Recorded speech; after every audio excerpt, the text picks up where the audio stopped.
Hello friends, स्वागत है आपका मेरे यूट्यूब चैनल स्टॉक मार्केट ज्ञान में। इस वीडियो में आज हम बात करने वाले हैं बहुत ही ज़्यादा इम्पॉर्टेंट टॉपिक के बारे में। यहाँ पर हम बात करेंगे जो आज के दिन इंडसइंड बैंक के साथ हुआ है वो क्यों हुआ है, उसका रिलेशन यस बैंक के साथ कैसे है और यहाँ से क्या सही मौका है यस बैंक को कंसीडर करने का। इन सारी चीज़ों के साथ हम इस वीडियो में डिस्कशन करने वाले हैं। बस वीडियो को आप एंड तक जरूर देखिए और अगर आपको कंटेंट अच्छा लगे तो प्लीज़ एक लाइक जरूर कर दीजिएगा और चैनल को तो सब्सक्राइब कर ही दीजिए सो डैट आपके पास टाइमली अपडेट्स मिलते रहे। देखो, यस बैंक में आज कितनी गिरावट है? 0.48। जबकि अगर आप यहाँ पर देखोगे तो क्या हुआ है, निफ्टी और सेंसेक्स एट पार पर रहे हैं और जो अपना मिड कैप और स्मॉल कैप है उसमें थोड़ी बहुत तेज़ी बनी है, लेकिन निफ्टी बैंक में आज गिरावट है। उसके पीछे का ये रीज़न है कि जब निफ्टी 50 का एक कॉन्स्टिट्यूएंट्स अगर 27-28% की गिरावट दिखा देता है तो डेफिनेटली निफ्टी बैंक में आपको दिक्कत देखने को मिलेगी ही मिलेगी। अब मैं आपको यस बैंक की रिलेशन पहले बाद में बताऊंगा, पहले मैं ये दिखाता हूँ आखिर हुआ क्या है। ये देखो, इंडसइंड बैंक 27% की गिरावट है, 27% की गिरावट है। 656 रुपये पर ये आपको यहाँ पर ट्रेड करते हुए नज़र आया एक दिन में। जिन भी लोगों के पास स्टॉक होगा, जो डेली ट्रैक कर रहे होंगे, उनको तो एक झटका लगा होगा। जो शेयर 950 से 1000 के बीच में ट्रेड कर रहा था, इतनी गिरावट के बावजूद भी आज अचानक से 656 पर पहुंच गया, 650 पर पहुंच गया। ये देखो, पिछले 5 दिनों में 34% है, एक महीने में 6 महीने में YTD यानी कि लगभग जो आज के दिन की गिरावट है उसमें थोड़ा बहुत मिला लो, लेकिन एक साल में ये आधा हो चुका है। यानी कि लगभग ये 1200-1300 रुपये के आसपास ट्रेड करता था एक साल पहले, आज ये 650 पर ट्रेड कर रहा है। हुआ क्या है, आइए चलिए जानते हैं। तो ये देखो, IndusInd bank loses nearly 80,000 crores market cap from January 2024 peak, stock down by 55% in 1 year. यानी कि यहाँ पर क्या है, इस रिपोर्ट में मेंशन करा गया है कि अगर आप जनवरी 2024 से बात करो, यानी कि लगभग एक साल पहले की बात करो, तो वहाँ से 80,000 करोड़ का तो मार्केट कैप ख़त्म हो चुका है, जहां बहुत सारी बैंक्स का इतना टोटल मार्केट कैप है ही नहीं। यस बैंक की बात करें तो वो 50,000 करोड़ के आसपास का मार्केट कैप है अभी इस टाइम पर, और यहाँ पर 80,000 करोड़ तो ख़त्म हो चुका है। अभी कितना बाकी है वो हम यहाँ पर देखेंगे।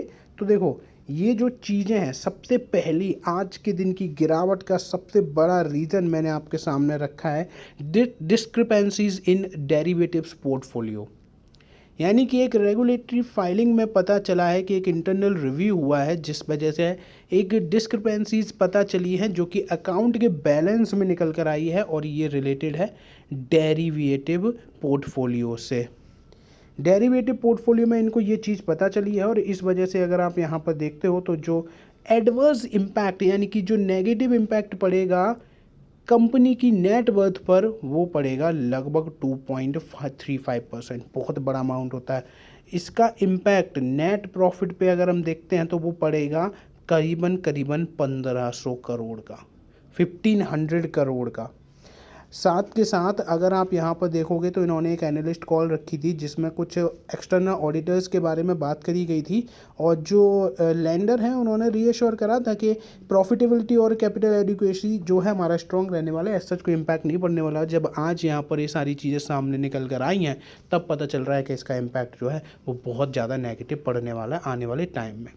एक चीज़ और जो इस कंपनी में काफ़ी टाइम से दिक्कत क्रिएट कर रही थी वो ये थी कि लीडरशिप ट्रांजिशंस बहुत ज़्यादा अनसर्टेन बना हुआ था। इनके जो CEO हैं उनका टेन्योर 3 साल के लिए एक्सटेंड होना था, वो कितना हुआ, केवल 1 साल का। CFO ने रिज़ाइन कर दिया, और वो भी Q3 के अर्निंग से पहले। फिर इनके Q3 के नंबर्स आए, वो काफ़ी ज़्यादा ख़राब थे। उसके बाद MFI की तरफ से भी यहाँ पर देख पा रहे हो कि वो भी दिक्कत हुई। तो ये सारा रीज़न है जिसकी वजह से आज सडन बबल बर्स्ट हो गया इंडसइंड बैंक में।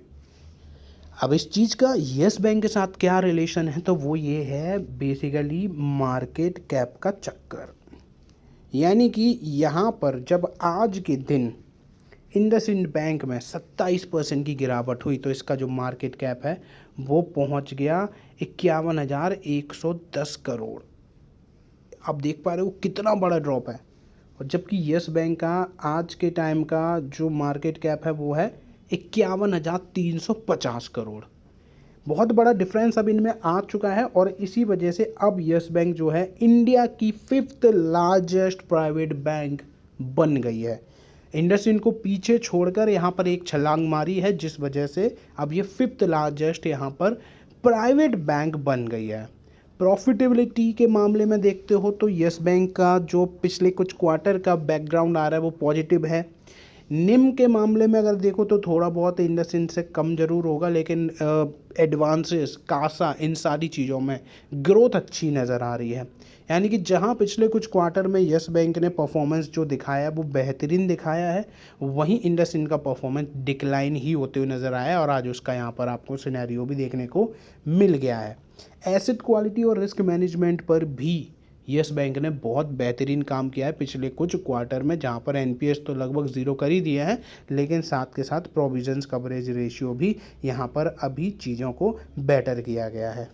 यानी कि यहाँ पर यस बैंक ने अपने बिजनेस मॉडल को इम्प्रूव किया है। वहीं अगर आप इंडसइंड में देखोगे तो कुछ इंटरनल चीज़ें भी ऐसी चल रही थी और कुछ ऐसी डिस्क्रिपेंसीज बाहर आई हैं, जिस वजह से दिक्कत और होती हुई नज़र आ सकती है। आने वाले टाइम में आपको इंडसइंड में और बड़ा ड्रॉप होते हुए नज़र आ सकता है, अनटिल और अनलेस एक कोई राहत बड़ी खबर जो है वो ना आ जाए।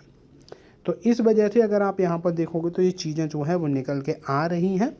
और यहाँ आप देख पा रहे होंगे, जानिए मार्च के महीने में इंडसइंड बैंक के साथ ऐसा क्या हुआ जिसमें इनको 1500 करोड़ रुपए का डेरिवेट नुकसान की संभावना जताई गई, और आज आपको वही चीज़ें यहाँ पर देखने को मिल भी गई हैं।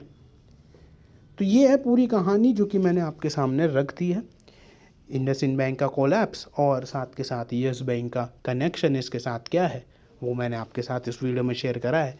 अगर आपको वीडियो का कंटेंट अच्छा लगा है तो प्लीज़ एक लाइक ज़रूर कर दीजिएगा।